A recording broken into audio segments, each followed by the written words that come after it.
Hallelujah. Hallelujah. सभी को जय मसीह की। जय मसीह। Praise the Lord. Praise the Lord. तो एक बार फिर प्रभु यीशु मसीह के नाम से मैं आप सभी का स्वागत करता हूं। जो लोग आज इस मीटिंग को देख रहे हैं, जो लोग आज यहाँ पर हाजिर हैं, क्योंकि परमेश्वर के अगर हथियार आपके जीवन में है तो आप कोई सी भी जंग क्यों ना हो उसमें आप विजय प्राप्त कर लोगे। हालेलुया। हालेलुया। क्या कह रहा हूँ मैं? अगर परमेश्वर का हथियार आपके पास है तो हथियार तो बहुत सारी चीज़ें होती हैं, बंदूक होती है, तलवार होती है, चाकू हथियार होता है। ये हथियार संसार के हथियार हैं, लेकिन परमेश्वर के हथियार कौन से हैं? आत्मिक हथियार है। वो हथियार ऐसे में लोगों को दिखाई नहीं देते हैं। हालेलुया। हालेलुया। ये हथियार पहला हथियार है हालेलुया बोलने का, है ना। हालेलुया। तो परमेश्वर की स्तुति और जय मसीह बोलने वाला एक पहला हथियार है। तो इसलिए ये जो हथियार है ये लोगों को दिखाई नहीं देंगे। हालेलुया। हालेलुया। लोगों को क्या दिखाई देगा? सिर्फ पैसे, इनके पास कुछ भी नहीं है। इसलिए हम लोग सारे के सारे लोग क्या करते हैं? मसीह लोगों को मारने के लिए, धमकाने के लिए एकदम चले आते हैं। क्यों? क्योंकि उनके पास हथियार नहीं है। जब वे किसी मुस्लिम के पास में जाते हैं मारने के, धमकाने के लिए, कोई नहीं जाता है। क्यों?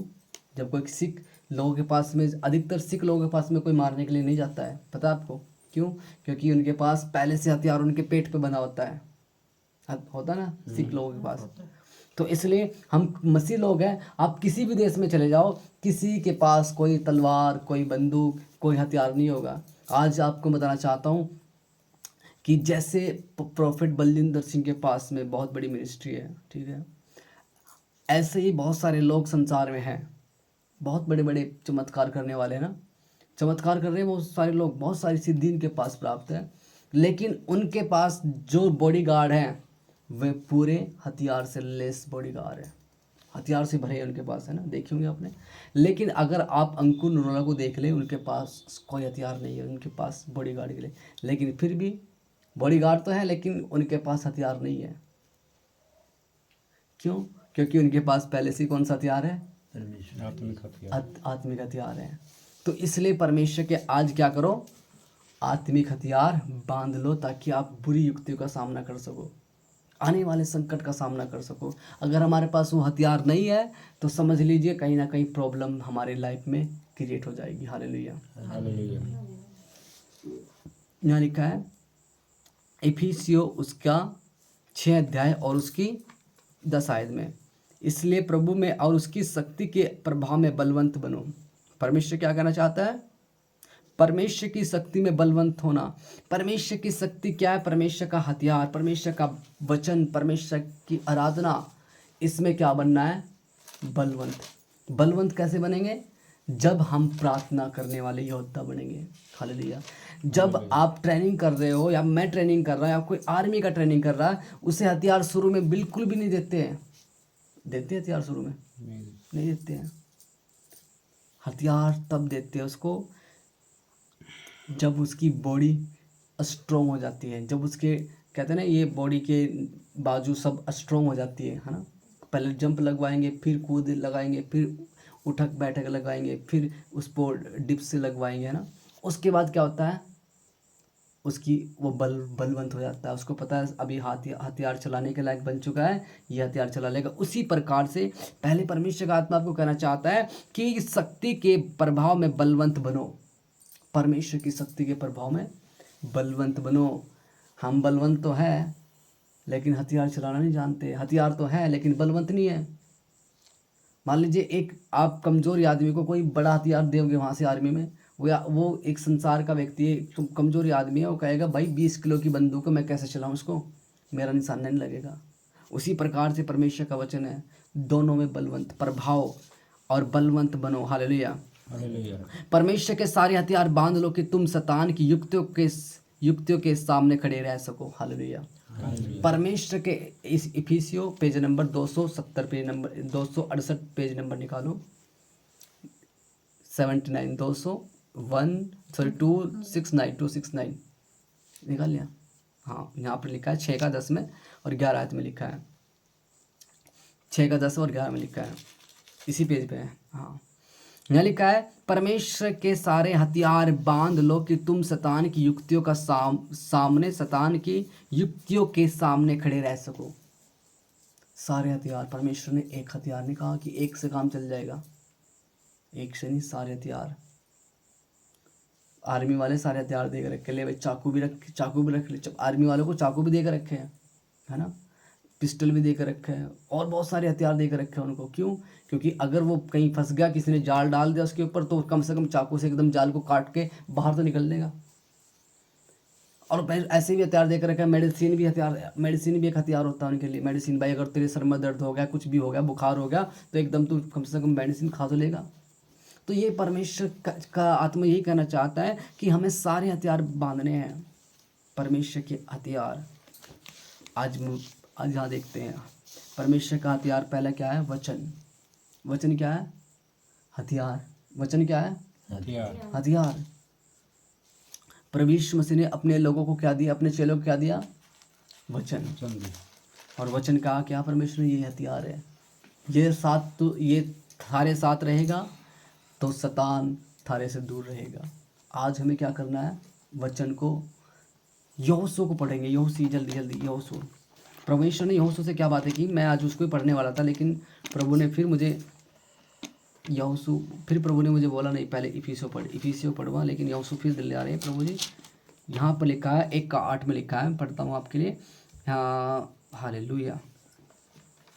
व्यवस्था की यह पुस्तक तेरे चित्त से कभी न उतरने पाए, इसी में दिन रात ध्यान दिए रहना, इसलिए कि जो कुछ उसमें लिखा है उसके अनुसार करने की तू चौकसी करे, क्योंकि ऐसा ही करने से तेरे सब काम सफल होंगे और तू प्रभावशाली होगा। हालेलुया। तू प्रभावशाली होगा। व्यवस्था की ये पुस्तक परमेश्वर का हथियार ये है। तेरे चित्त के कभी उतरने न पाए, मतलब तुम्हारे दिल से परमेश्वर का वचन कभी ना उतरने पाए। कोई अभी मेरे पास एक फ़ोन आया, उसकी बेटी है, उसका बेटा है, दोनों ने संसारिक चीज़ों में चले गए, टिक्का लगा के आ गए।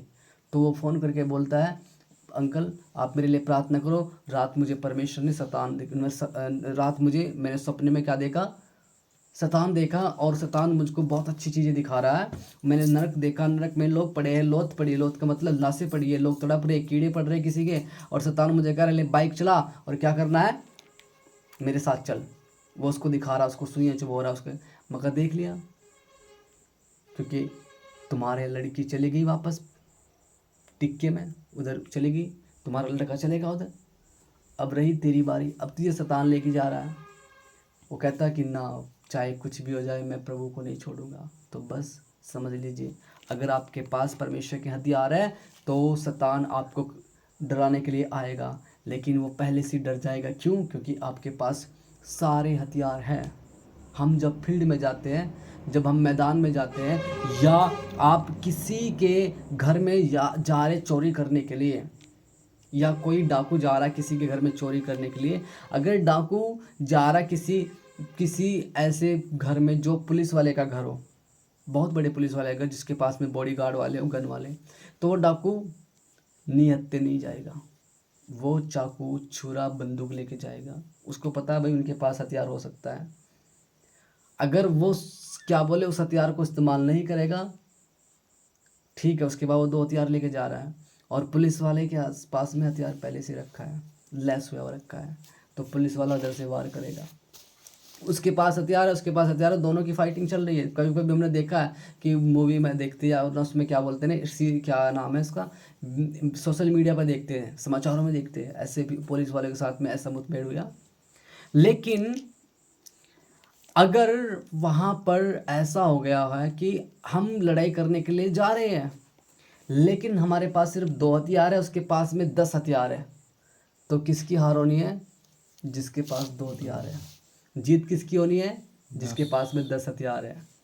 अगर हमारे पास हथियार 2 है और शैतान अटैक करने के लिए आ रहा है, उसके पास 8 हथियार पहले से ही है, तो हार किसकी होनी है? हम लोगों की। तो इसलिए परमेश्वर क्या चाहता है? एक हथियार मत लो, सारे ले लो परमेश्वर के।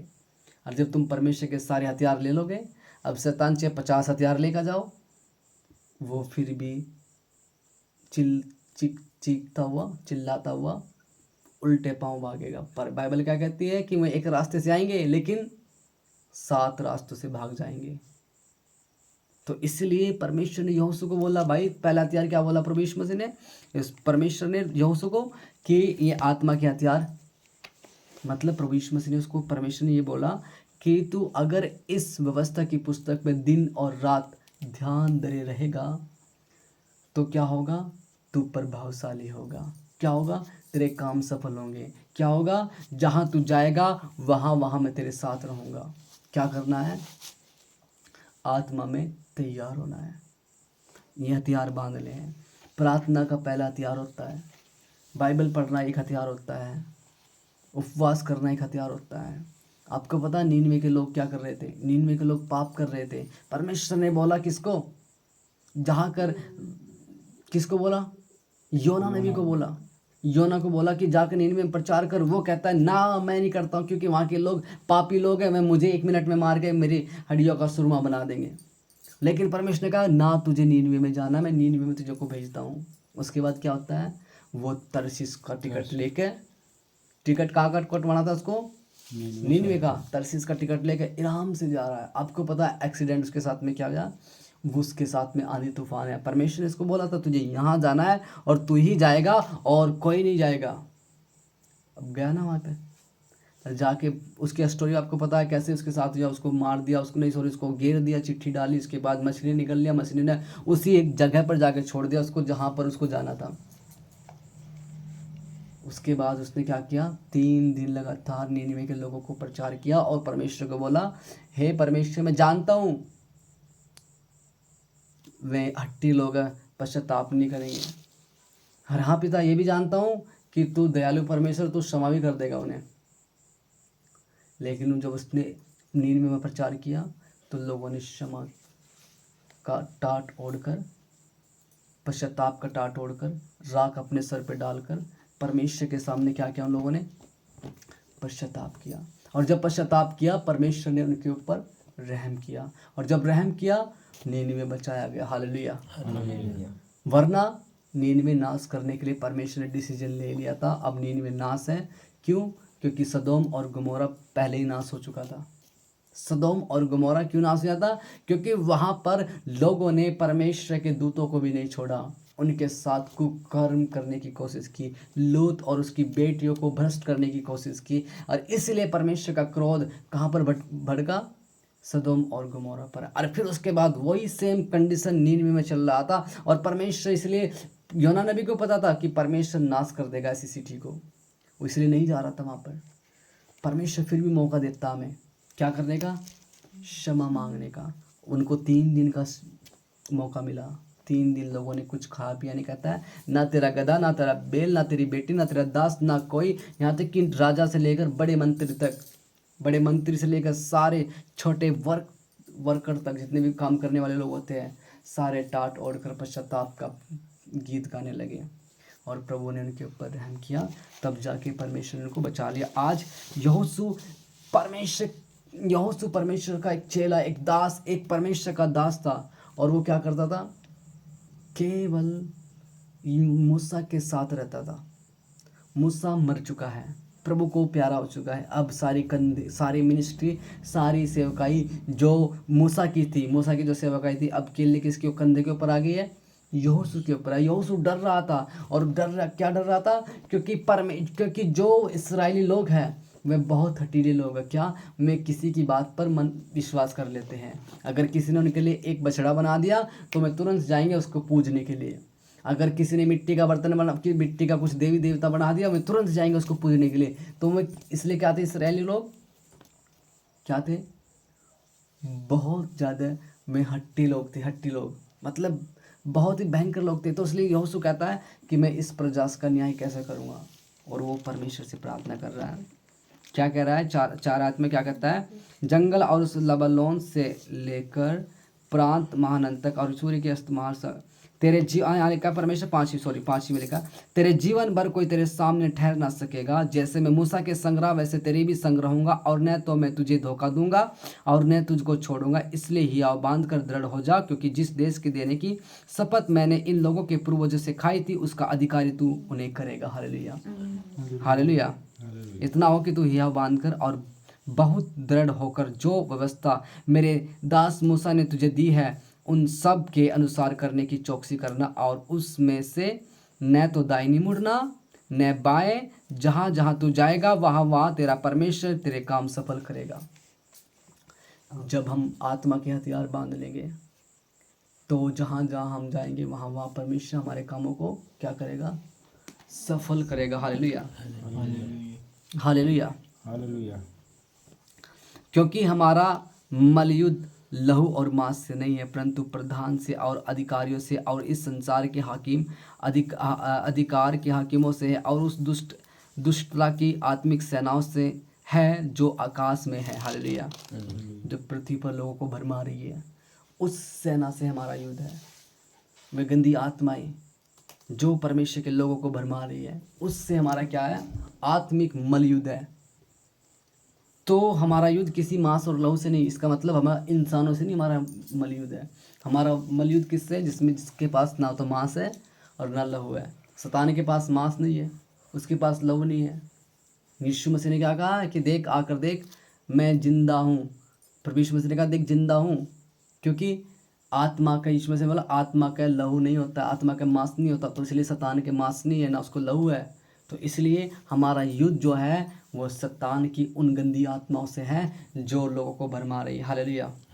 इसलिए क्या करना है, जैसे परमेश्वर का वचन दाऊद उसको बोल रहा है, क्या बोलते हैं यहोशू को, कि तू इस वचन से ना तो दाईं मुड़ना ना बाईं मुड़ना, रात और दिन इसी पुस्तक में ध्यान दिए रहना। इससे तू तेरे काम सफल होंगे और तू प्रभावशाली होगा, और जहाँ कहीं तू जाएगा वहाँ मैं तेरे संग रहूँगा। आज परमेश्वर यही मांग करता है। हालेलुया।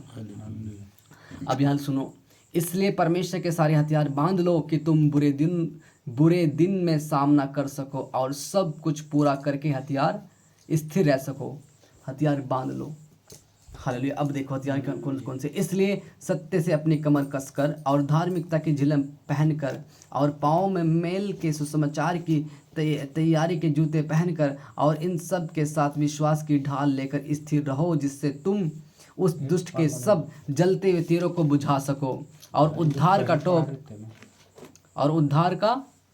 टॉप आत्मा में प्रार्थना और क्या लिखा है, उद्धार का टोप और आत्मा की तलवार। कौन सा?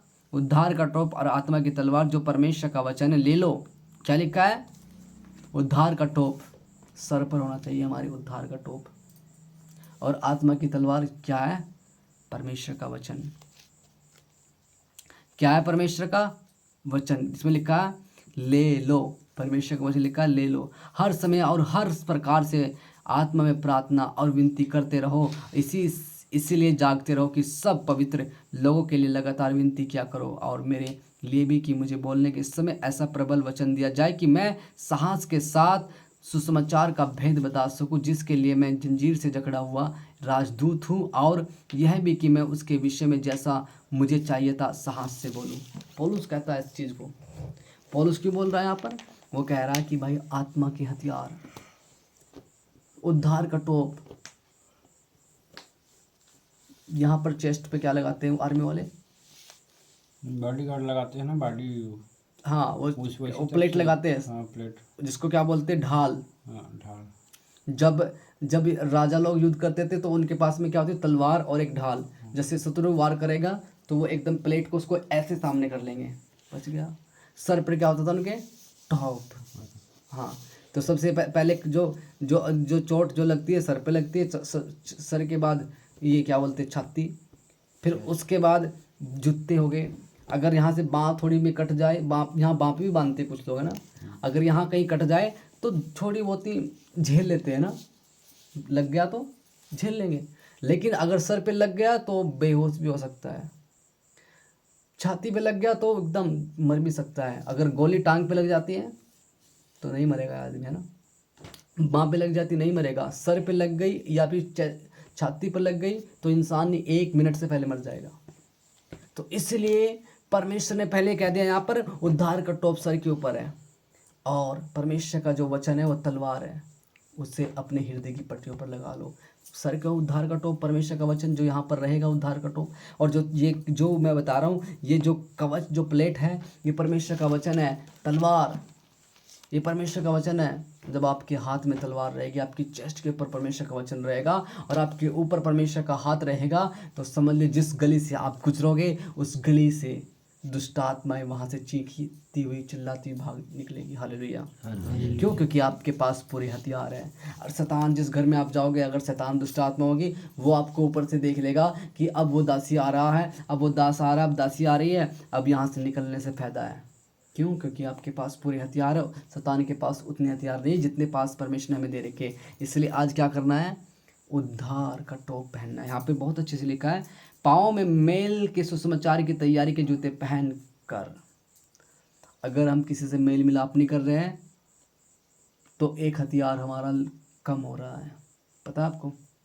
एक हथियार कम हो रहा है। अगर हम किसी से मेल नहीं कर रहे हैं, चाहे वो अन्य जाति है, चाहे वो विश्वासी है, चाहे वो पास्टर है, चाहे कुछ भी कोई क्यों ना हो, अगर हम उससे मेल नहीं कर रहे या फिर हम उसके साथ में उसको नफरत कर रहे हैं, पूरा बिल्कुल उसको मारने के लिए बैठे हैं, तो हमारा क्या है? एक हथियार कम हो रहा है। शैतान का एक हथियार प्लस हो रहा है। हालेलुया। और उसके बाद लिखा, और इन सब के साथ विश्वास की ढाल लेकर स्थिर रहो। अगर हम प्रार्थना कर रहे हैं, बाइबल पढ़ रहे हैं, विश्वास नहीं कर रहे, तो हमारा एक हथियार माइनस में चले जा रहा है। विश्वास नहीं कर रहे तो क्या करना है? विश्वास करना पड़ेगा परमेश्वर के वचन पर। कोई बोल रहा है तो बोलने दो, लेकिन अगर आप परमेश्वर के वचन पर विश्वास करते हैं तो आप नया जीवन पा चुके हैं। हालेलुया। लिखा, इन सब के अविश्वास का ढाल स्थिर हो, जिससे तुम सब दुष्ट के सब जलते हुए तीरों को बुझा सको। हालेलुया। जलते हुए तीर किसके हैं? शैतान के हैं।